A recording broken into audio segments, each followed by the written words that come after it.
Hello, my name is Maurice Washington. I want to welcome everybody to another episode of Executive Talk. Those who are watching on live TV or those who are watching via social media. Social media, please connect with us on Twitter, on Facebook, and also on YouTube. But remember, on Facebook and YouTube specifically is where we're going to do a lot of conversing. On Twitter, we'll just share our story and make sure that everybody knows, what show that's coming on. But specifically on Facebook and YouTube, we want to communicate with you. Communication is very important because as you listen to the Executive Talk shows, something's going to hit you. It's going to hit you personally. You're going to, that didn't feel good. Maurice, what do you mean by this? Maurice, what do you think if this is the case? Or I agree or I disagree. You're going to be in one of those boats along as you're watching this show. So I want to ensure that you have the opportunity to communicate. You don't have to keep it in. Because again, this is a moment of freedom. And when you have a moment of freedom, and this is another thing I would like for you to do, is open your heart. Because something is going to hit you in a certain way when you listen to these shows. I guarantee it. I guarantee that every single show that I've done has hit me in a certain way. I guarantee that every show that's happening, I'm responsible for what's in the context. So understand there's a lot I'm guaranteeing you a lot that needs to happen. But in that guarantee, I want to ensure that you do this. Open your heart, open your mind. Be open to what's being said. Do not do this. Yeah, my neighbor over here, or yeah, him over there, or him or her over there. Don't do that. You can do that later, but look internally first. Because as the CEO of your company, as the manager, as the employee, as the janitor, whatever position that you're in that office, and in any space that you're in, you show up. And so there's a responsibility the reason why you're here and you landed on this show, because there's a responsibility that's trying to hit you. There's something right now that is hitting your heart that needs you to open your eyes. And we're in our second part of our series of Can You Be Trusted? Now, I want you to think about that word, trusted. Can you be? The reason why I want you to go in and start to think and on guard your heart is because the first typical answer when you ask somebody, can I be trusted? There's not one person on earth that says, I can't be trusted. You just back up. I'll even call you next month because right now I just can't be trusted. Wouldn't that be an amazing conversation? It would be weird. But how amazing would that be for somebody to actually tell you that? They just gave you the most honest, brutal truth ever. But typically, we're going to all say we can be trusted.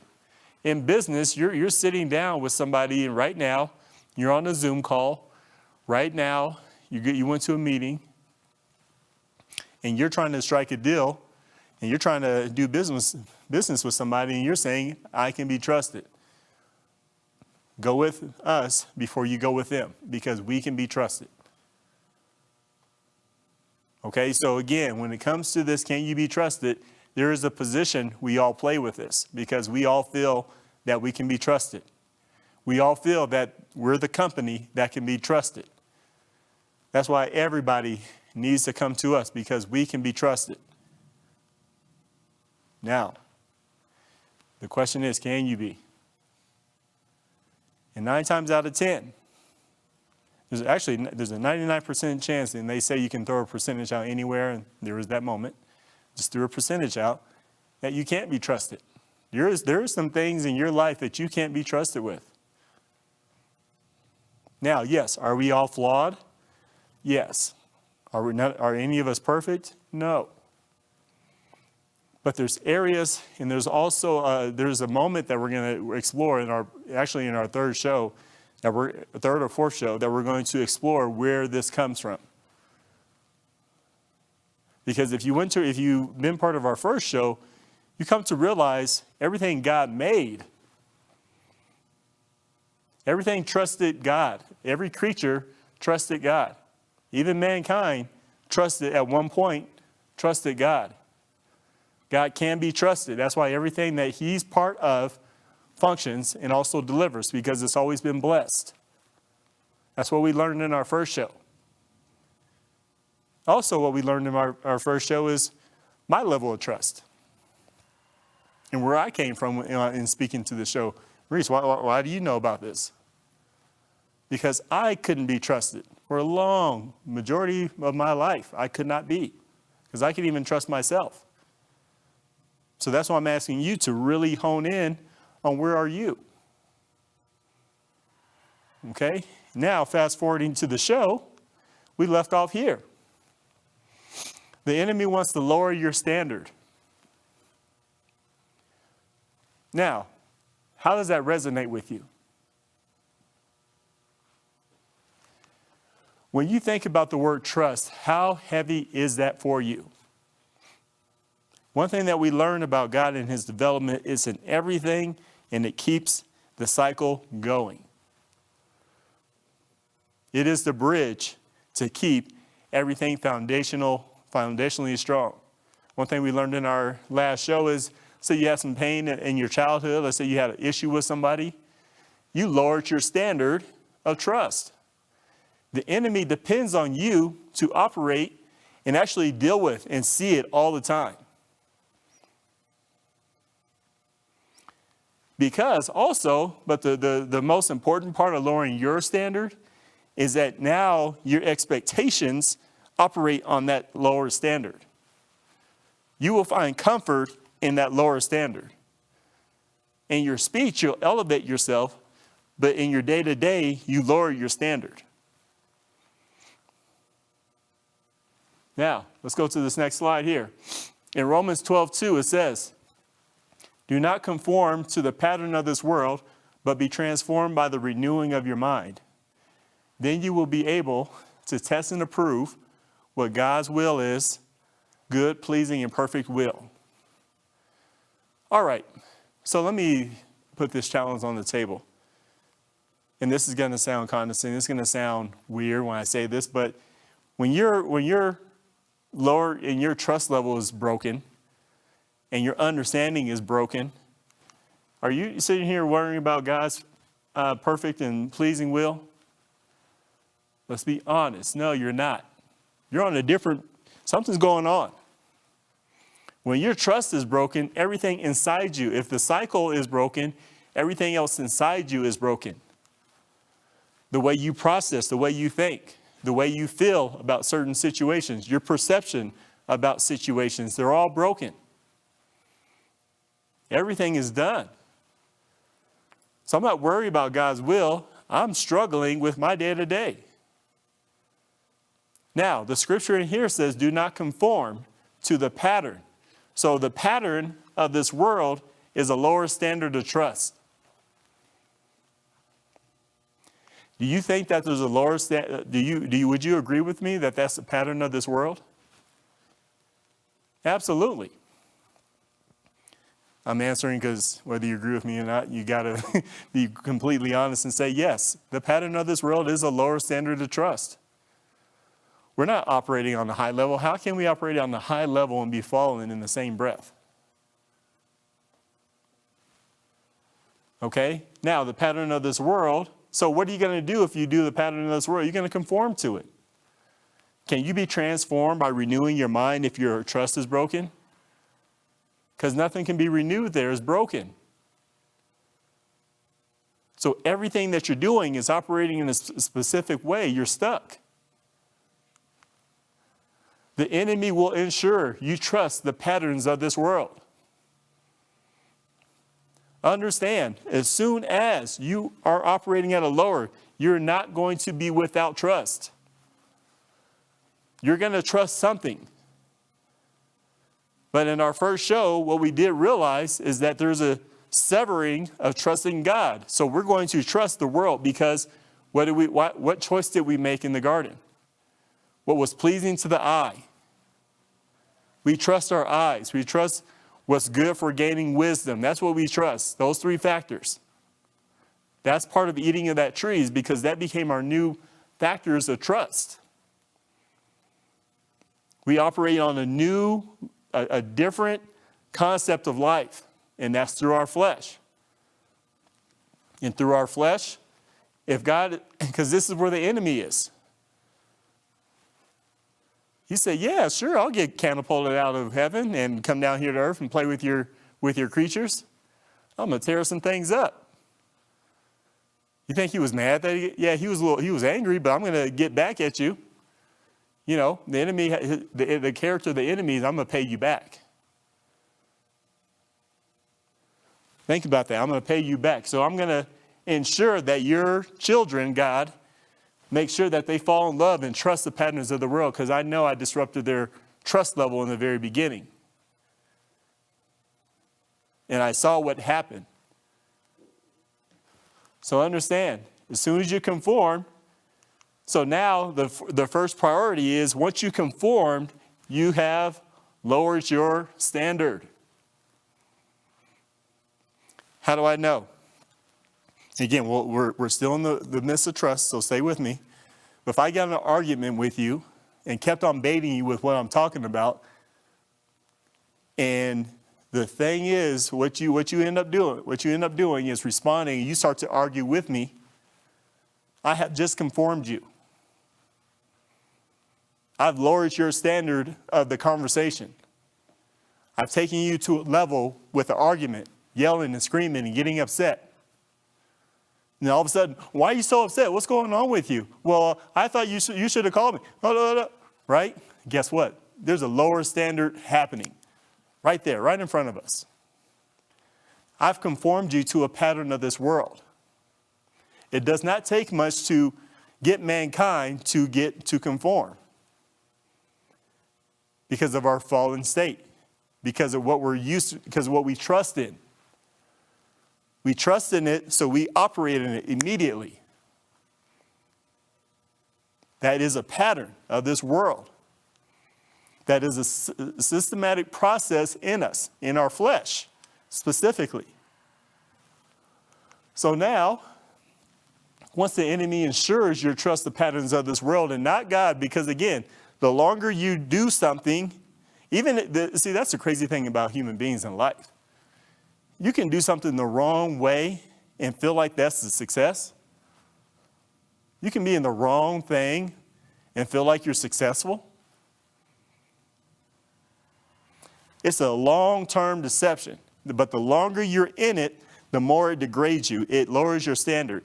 It brings you to a specific level. It weakens you day after day because it takes away out of your true trust, out of your truth. So you start to devalue in your trust level as well and how you function. Have you ever seen somebody real reactive? You can say, oh, why'd you say hi to me? Now, that was a weird example, but have you ever met that person? Do you think their trust level is high? They're operating out of the level of trust that they're operating in. And they're speaking to you based off of that place.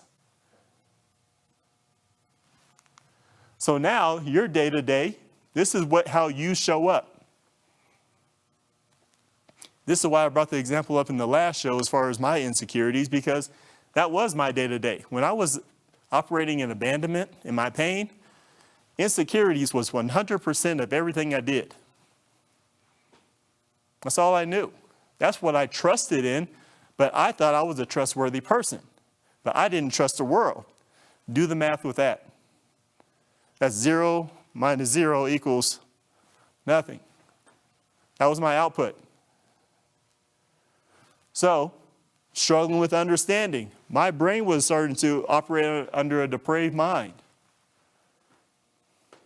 Because my pain of abandonment showed up in everything. So that was my day-to-day. My trust was broken. My cycle was broken.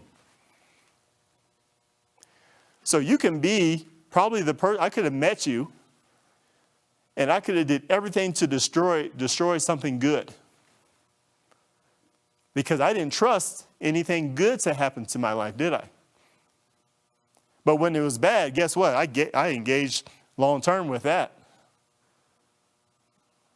Because my depraved mind had no understanding.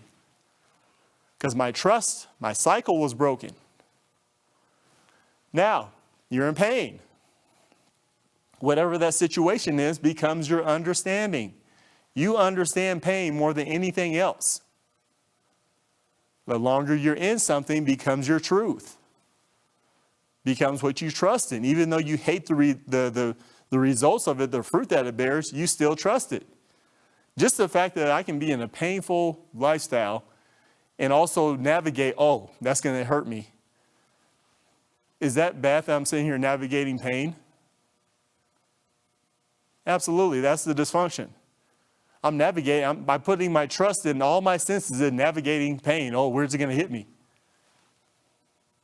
But that's the standard that I'm operating on. So I do trust in something. It's just been lowered. I trust in death. Don't know what your next move is. There's a loss factor in there. Lowering of the standard. All this becomes your day-to-day experience with life. So now when you go out, that's your output. That's the fruit that you're bearing. You're walking around guarded all the time, aren't you? Because these things are struggling within, and it's not even so much the other person. Now, they could be doing some weird stuff. I get it. You see somebody doing some weird stuff, I don't trust them either. Okay? Let's be very clear about that. However, there's a lot to do with where you're at as well, because you're in every situation.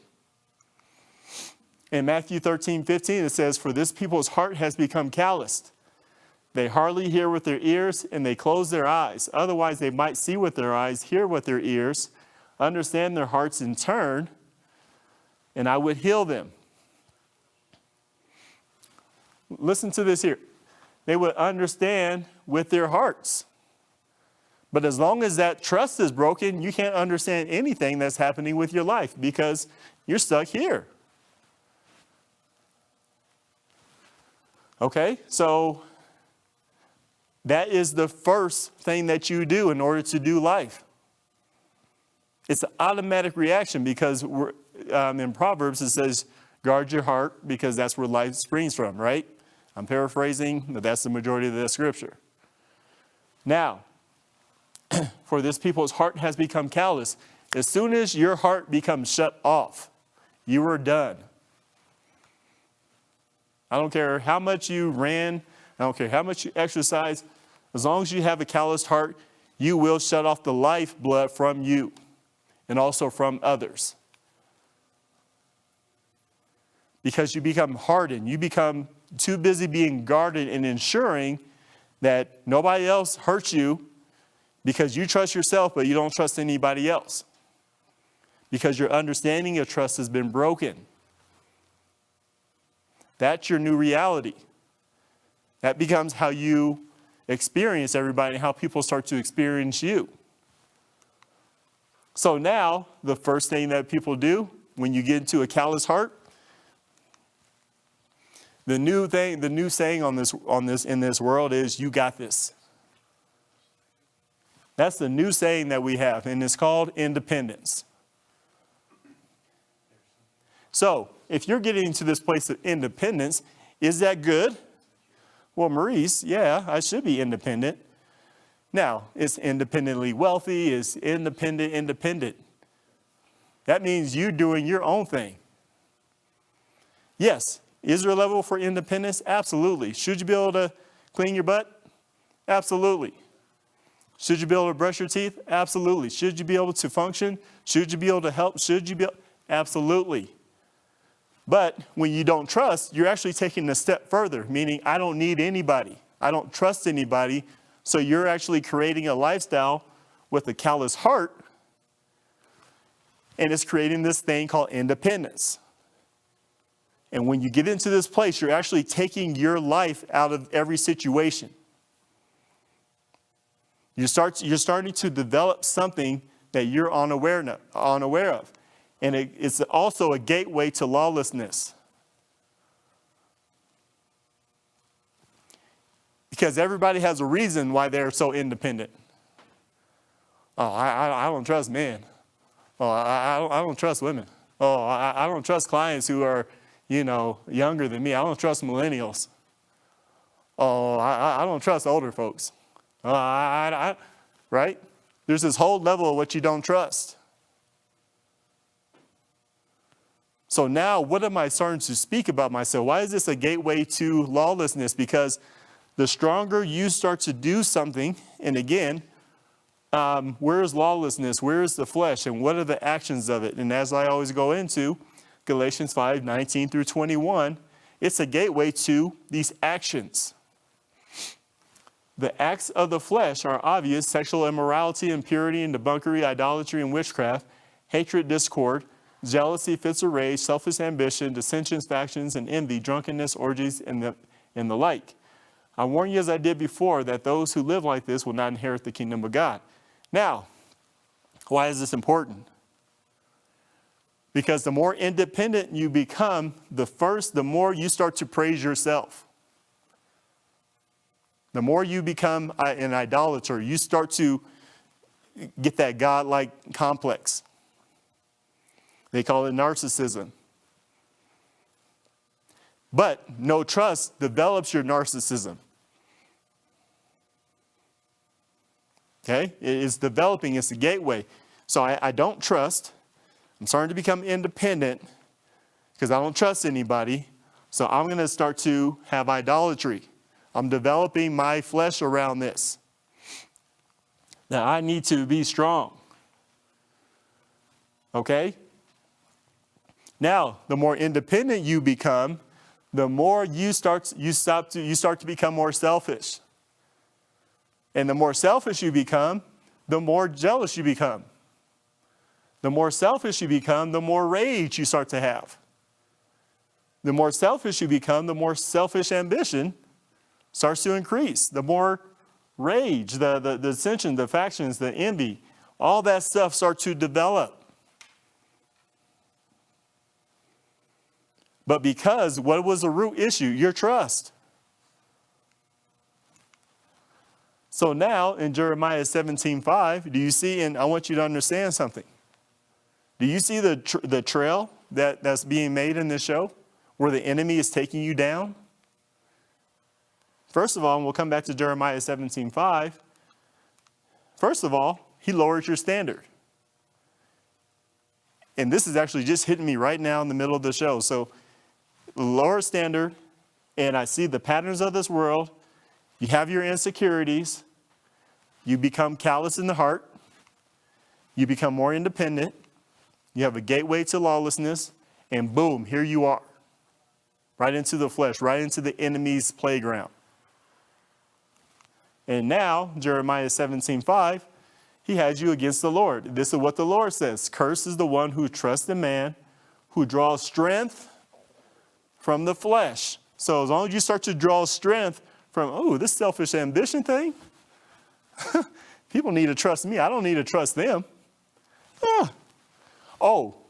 If I give rage, that means people are going to bow down to me and they can make me, interesting. So you're starting to find strength. You're starting to draw strength from mere flesh whose heart turns away from the Lord. The enemy has actually just created this gateway to where now you're right back in this place. He wants to make sure that you're stable and cursed and being cursed. The world offers you status levels that provide you trust that you haven't developed yet. That's the great thing that's the deceptive thing about the world. It's not going to make sure that you stay in that place. You have a choice, but the world's going to say, hey, yeah, go get this degree and you're this now. But you haven't dealt with your insecurities. You haven't dealt with your trust issues. But now all of a sudden you get to this level and now you're starting to say, yeah, I can do this. But again, like we talked about in our first show, in every relationship we try to bring the best version of who we think we are to the table. And once you start to get a status and part of the patterns of this world, you take this and you say, you know what? I can do this. I got this. This is where your output starts to look like this. You become well-intended, but not purposeful. Have you ever had that person that's just constantly in everything? There's a great intention there, but not purposeful, not driven. There's something is missing. The trust foundation has been broken. So now, this is how you start to develop a lifestyle around it. This is how people say, I have bad time management. No, there's the emotional management. Because you start to compartmentalize. Because I can concentrate on my status that I was given. Okay, now I'm the new manager, XYZ. Yeah, you know I'm the manager. Cool. But now, guess what? I get trust, I got status, I got people loving me. And guess who gets compromised? The personal and home. You'll even compromise yourself because of your status. Stop taking care of yourself, stop doing the right thing. Stop taking care of your wife, stop taking care of your husband and your kids, all that stuff. Stuff happens. But because this lifestyle is bringing to you, you're committed to that. So now, once the mind figures out this is the creative way to do trust, now you're in trouble. That standard has been lowered. Now, I want you to think about that. The mind is that part of that creation. And it goes all the way back to the beginning. Okay? And this is all biblical. Once the mind figures out, look at my lifestyle. People love me. People trust me. Yeah, of course I'm trustworthy, Maurice. Because you might be talking about your status.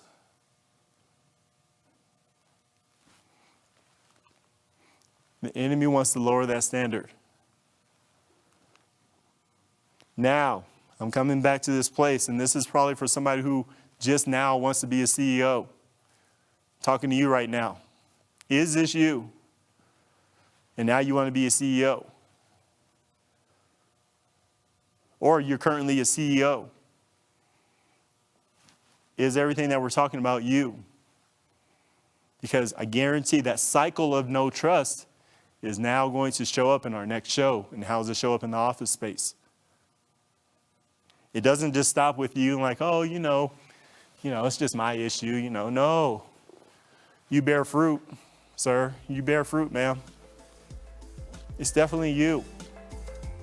You know that statement, it's not me, it's you. No, it's definitely you. That trust issue, we're gonna see how it shows up in the office. But today, I want to thank you guys for joining me. We're gonna do this next time, but right now I have to get back to work. You guys have a wonderful day. Bye-bye.